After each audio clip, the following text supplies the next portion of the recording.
Émilie est à pied d'œuvre. C'est elle qui est chargée d'alimenter les bureaux de vote en collation. Ça, c'est pour donner la force, le courage pour tenir les bureaux de vote la journée. C'est un petit déjeuner. Un jus, pâté et de café de sucre pour...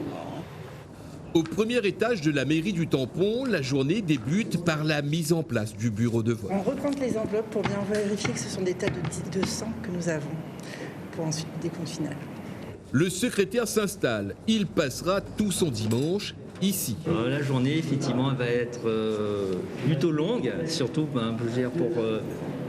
ce bureau, puisque donc à la fermeture de l'ensemble des bureaux, nous qui composons le bureau, sommes associés à la rédaction du PV général. Oui. Le président briefe son équipe. Là, c'est sûr, si tu fais ce rôle-là dans la journée, ce serait bien que tu essaies de faire un petit peu de téléphone.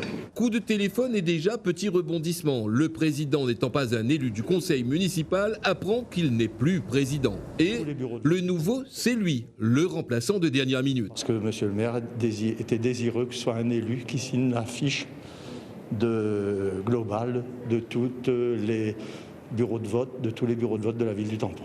Il est 8h, le bureau de vote numéro 1 est ouvert. Les électeurs se pressent pour accomplir leur devoir. 8h02, la première enveloppe atterrit au fond de l'urne, puis une deuxième, puis une troisième. Je préfère anticiper, avec prévoir. Le sentiment du devoir accompli. Voilà, c'est ça. Et que le meilleur gagne. Au Tampon, 84 bureaux attendent les 64 241 électeurs. Ces électeurs ont toute la journée, et ce jusqu'à 19h, pour accomplir leur devoir de citoyen.